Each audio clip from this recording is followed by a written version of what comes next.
Thank you for reminding us where it is we're from, and reminding us that there's a contract in a nation, that a nation isn't just a random set of individuals born to another random set of individuals, that we are inheritors of a tradition, and that that heritage carries with it a duty to pass on intact to our children the same freedoms that we were lucky enough to inherit from our parents. It's great to have these two Kentish speakers with me here in this university. It's always a pleasure to be here, and in this county. In a crowded field, I think the bolshiest and most undeferential county in a bolshy and undeferential country. Kent was where the Peasants' Revolt started. It was where Cade's Rebellion started. This was a county that was strong for Puritanism, then strong for Parliament, and as Freddie just reminded us, the bravest part of the Battle of Britain was fought here above our heads in Kentish skies. If there's one characteristic, one attribute that has tended to define Kent, it has been a continuing resistance to the idea of allowing anyone else to boss us around. It's been a constant skepticism towards those who happen to have been placed in authority over us. So I could make a long speech now, aimed simply at the bloody-minded, stubborn, local democratic tradition that I know I would find in this room. I could make a long speech about the abominations in Brussels. I could talk about the lack of democracy. I could talk about the expense. I could talk about the corruption. I could talk about the swatting aside of referendum results when they go the wrong way. And you'd all be much angrier at the end. None of you would feel any better. And even if you agreed with every point I made individually, the net effect would be rather a pessimistic one. So I'm not going to do that. I want instead to hold out to you a positive, cheerful, and optimistic vision. A vision of an independent Britain, trading with its friends and allies in Europe, but living under its own laws. Picture Britain, let's say in 2020. The rump EU continuing its genteel decline, but Britain being the regional hub. An economic power with a thriving, competitive, knowledge-based, high-skills economy. With audio-visual, biotech, with software, with law, with education, as they are today, are market leaders. A Britain that is able to flourish by designing rules to suit its own conditions and needs.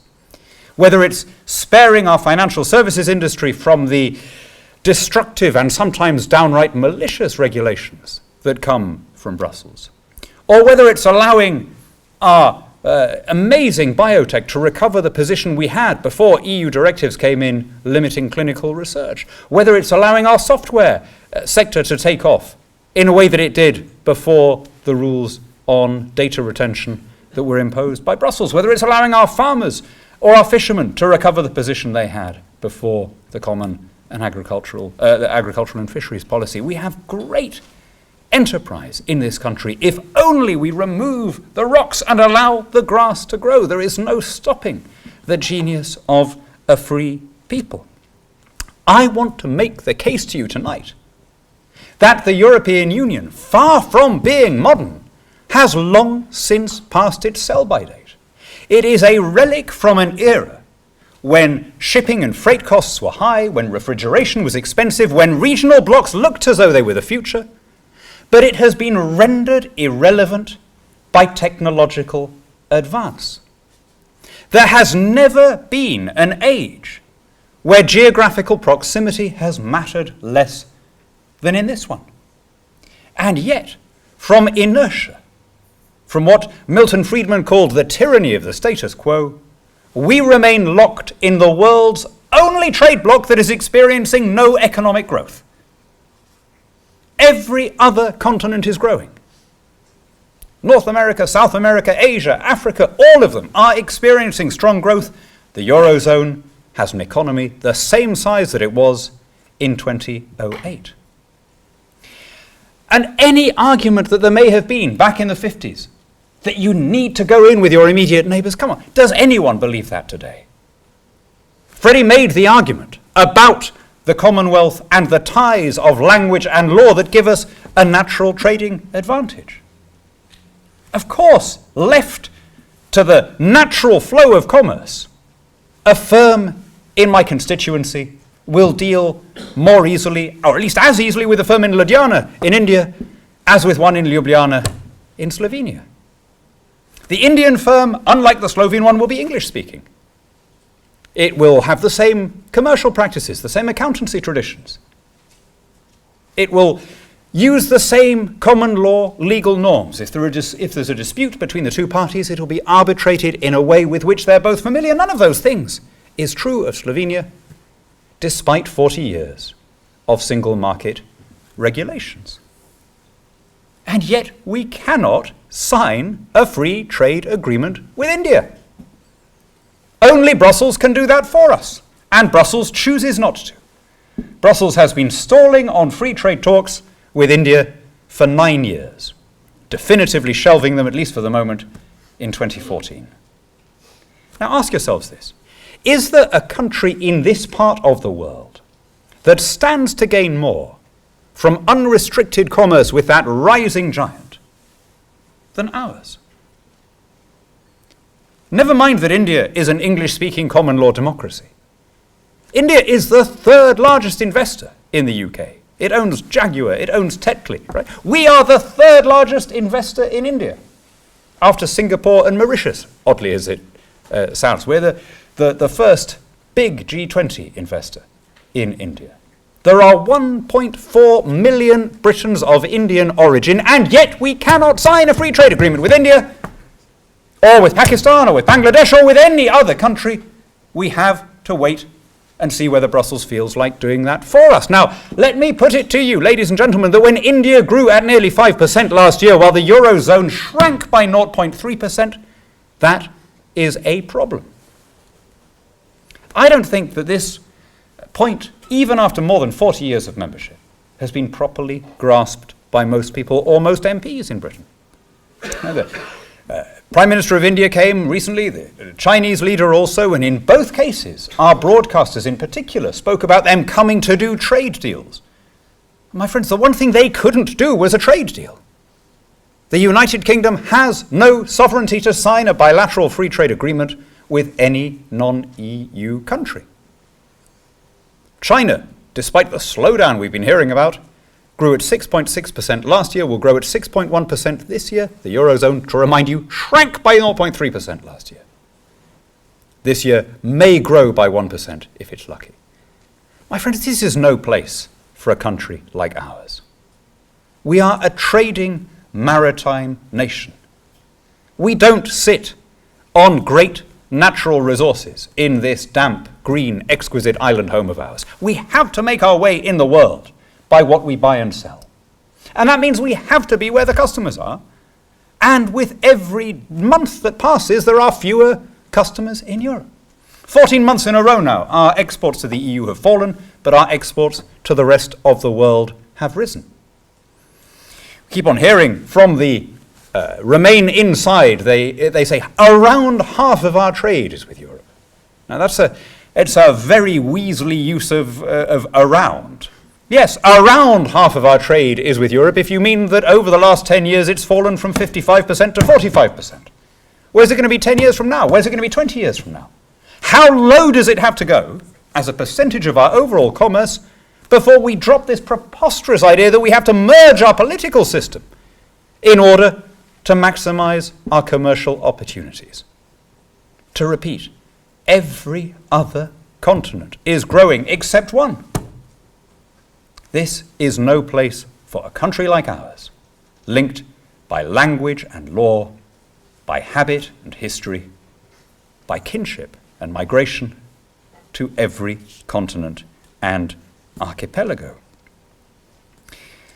Couldn't we get the best of all worlds? Isn't there a renegotiation out there that might allow us to remain in the free market in Europe while recovering that flexibility across the oceans, and while giving us back our democratic control, our right to hire and fire our own lawmakers? Well, I had hoped that such a deal might be brought back as a result of the renegotiations promised by the Prime Minister. But we now know what's being asked for. We have the bill of fare in front of us. The letter was published last month. And we can see that nothing of any substance is being requested. This talk of renegotiation is farcical. The British government is pretending to make demands. The EU is pretending to consider them. But actually nothing is changing, and the measure of that is that there is going to be no new treaty.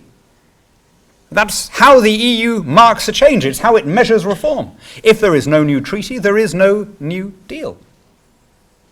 They've already agreed the changes that they can make within the existing dispensation, necessarily minor and essentially optical changes.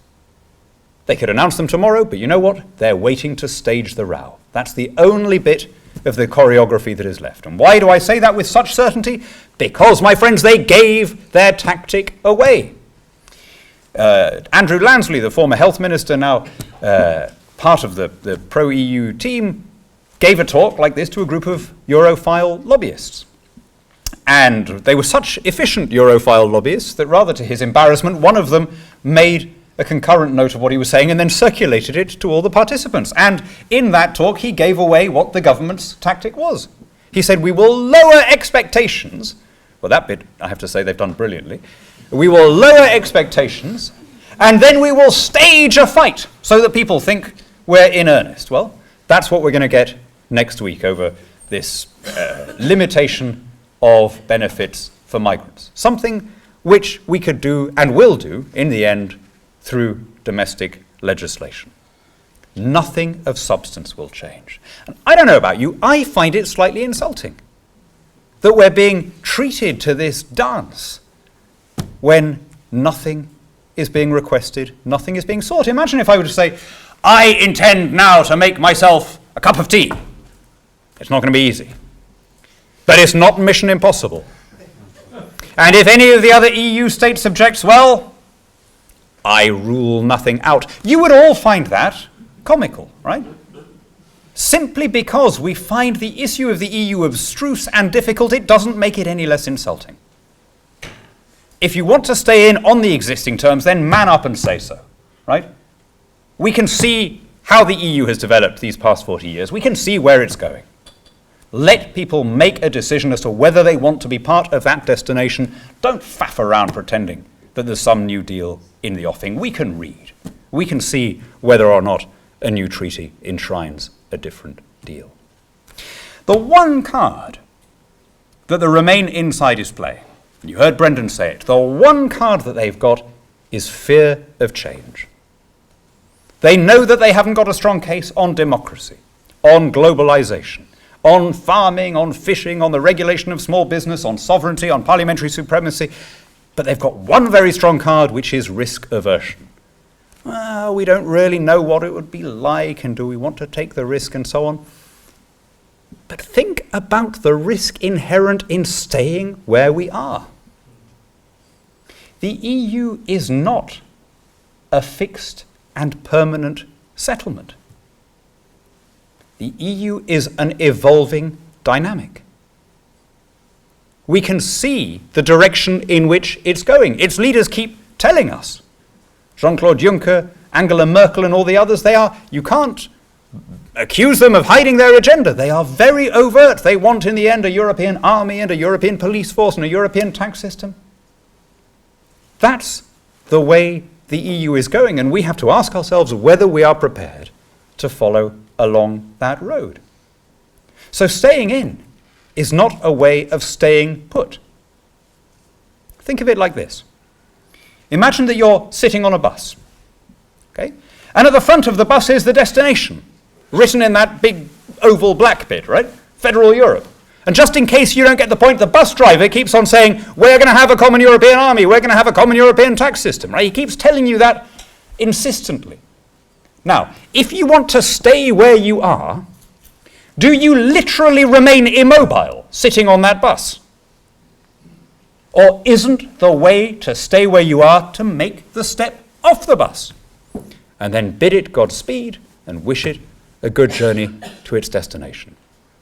We will then look on as friends and allies as trading partners, military allies, diplomatic supporters, but we will not bargain with our democracy and we will not compromise our independence. No one suggests that if we leave the political institutions in Brussels, we would thereby be leaving the European common market. I cannot stress this point too strongly. There is a free trade zone that encompasses the entire European continent. It stretches from Iceland, which is outside the EU, to Turkey, which is outside the EU. It contains maybe 40 or 45 states or territories, depending on whether you count, the Channel Islands as a separate country and so on. 28 of those countries are in the EU, the others are not, but there are no trade barriers in that zone. Last year we voted to extend it to Moldova and Ukraine. Right now, extending it to Ukraine turned out to have consequences beyond just the trading ones, as it turned out. But here's the thing. Every single country in Europe, with only 2 exceptions, is now part of that free trade area. The only 2 exceptions are Belarus and Russia, which have chosen to stand aside and instead establish a Eurasian Union with some Central Asian republics. Is anyone expecting us to believe that Britain, if we withdrew from the political structures of Brussels, would somehow be walking out of that common market which every other country in Europe is part of, EU or non-EU? I have to tell you, in 16 years working for you as your MEP, I've never heard anyone in Brussels suggest it, nor do I know a single British Eurosceptic who wants it. Such a Eurosceptic may exist, but I have yet to make his or her acquaintance. So please, let's talk about what's actually being discussed. Not isolation, not withdrawal from the market, certainly not withdrawal from the councils of Europe. We will remain an outward-looking, engaged, internationalist country. But we want decisions taken more closely to the people they affect, and we want to be able to hire and fire the people who pass our laws. Nothing more than that. I have to say, I'm speaking to you as a member of the European Parliament who speaks French, who speaks Spanish, who's lived and worked all over Europe. I have no objection, and I don't know of anyone on the Leave campaign who objects to the idea of cooperation with our friends across the Channel, right? No one is suggesting that. The problem with the EU is not that it brings together neighbouring countries to collaborate to achieve collectively what they can't achieve singly, right? Can we take it for granted that we're all in favour of that? You'd have to be insane to object to cooperation and arbitration of common disputes with your immediate neighbours. The problem with the EU is it doesn't stop at national borders. It goes on to regulate and micromanage. There is almost no government department here that is not affected by EU regulation, regardless of whether or not its functions are cross-border. Okay? To pluck some random examples, the hassle you have to go through to open a bank account these days with all of your old utilities, but that's the EU's money laundering directive. The shift from weekly to fortnightly recycling collection, that's the EU's landfill directive. I'm not saying these are all bad things, I'm just saying where is the cross-border dimension? How did we get to the stage where they had to be imposed uniformly on 600 million people? Can't they be determined through our own local or national democratic mechanisms? I am required by EU law to drive my children around in car seats until they reach either the age of 12 or a minimum height. I'd been looking forward to discarding the wretched yogurt-encrusted blobs at a much earlier stage than that. I speak obviously of the car seats, not of the children. You may agree or disagree about the car seats. The problem is, the question is, how on earth did that come to be a Brussels responsibility? Right? Where is the intrinsically cross-border dimension there? This is the problem with the EU. It has an unlimited appetite for power, and the flow of power is all one way. And the only way to check that flow of power is to take back the right to decide when something becomes law in this country. Ultimate, awesome power of coercive force deployed by the state should not be given to people in Brussels whom we cannot vote for and whom we cannot remove from office. In the run-up to the recent Greek election, Jean-Claude Juncker said something slightly eerie. He said, "There can be no democratic choice against the European treaties." There can be no democratic choice against the European treaties. Ponder that. Right? He meant it. Cast your minds back to 2011, when in Italy and in Greece we saw Brussels-sponsored civilian coups, putches in which elected prime ministers were toppled and replaced by Eurocrats. Respectively, Mario Monti, former Vice President of the European Commission, and Lucas Papadimos, former Vice President of the European Central Bank. Neither man had ever been elected. Both headed what were called national governments, but were in reality governments put together for the sole purpose of implementing policies that the nation had just voted against. There you saw the apogee of what's wrong with the Brussels system. Apparatchiks in Brussels ruling through apparatchiks in Rome and Athens, with the people and their elected representatives cut out altogether. Now, saying these things doesn't make you anti-Europe.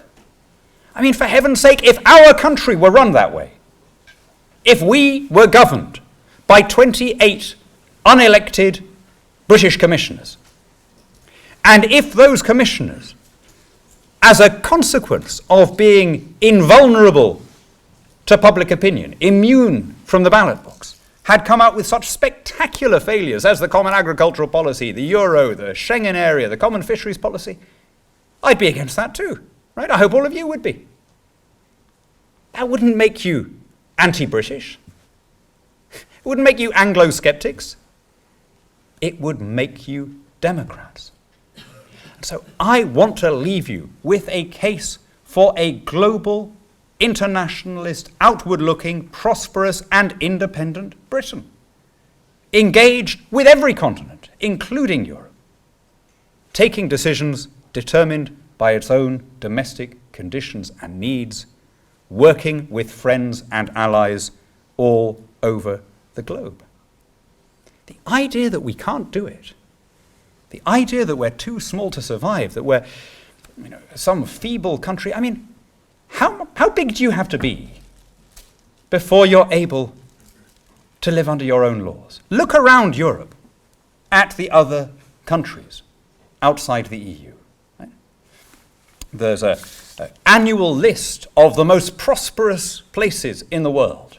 It's published every year by the Legatum Institute. You know what are the richest countries in Europe? Switzerland and Norway. Spot the connection. Now, of course, people might say, oh, well, money isn't everything, All right. The UN, they do a quality of life index. It looks at literacy and longevity and healthcare. And guess what their top two are? Well, they reverse the order, Norway and Switzerland. I think there's a theme here. Now, I'll tell you, I've noticed something in debates. When people cite, or when I cite a foreign example, in however narrow and limited a context, I am guaranteed to be told an unrelated fact about the country that I've just cited. It's one of those standard debating truths, right? You mention Norway and you're told, well, they've got oil. You mention Switzerland, well, okay, they haven't got oil, but I don't know, they took Nazi gold or something. Do you know what? So what? We're talking about even if that were true, we're talking about their relations with the EU. But here's the thing, right? If even Norway and Switzerland, the other two Western European advanced countries, if even they are too exotic to serve as an example of a post-EU Britain, how about Guernsey, right? If I'm not even able to draw a parallel with the Channel Islands, then truly we should just give ourselves up completely to introversion and solipsism. The Channel Islands are English-speaking common law territories. They share our head of state. They share our parliamentary system. They watch the same TV as us. They have the same road systems as us. In fact, they are like us in every respect, except one. They are outside the European Union. Now, I can't help noticing that they've made a pretty good fist of that. As recently as the 1980s, Guernsey's economy was based on tourism and tomatoes. Now it is one of the wealthiest territories in the world, precisely because it's been able to exploit the advantage of not being subject to damaging EU regulations. There is a tremendous future for us out there.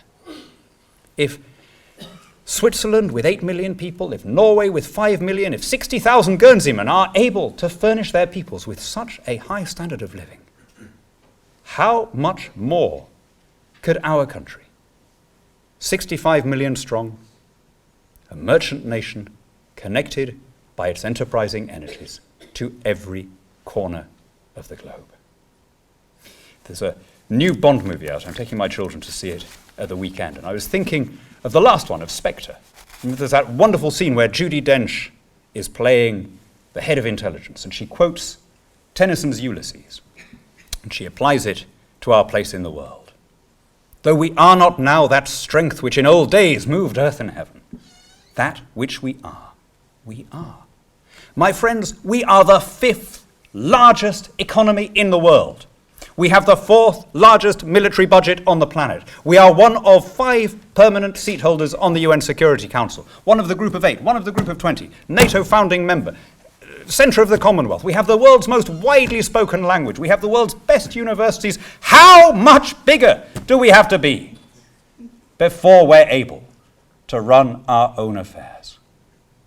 Though much is taken, much abides.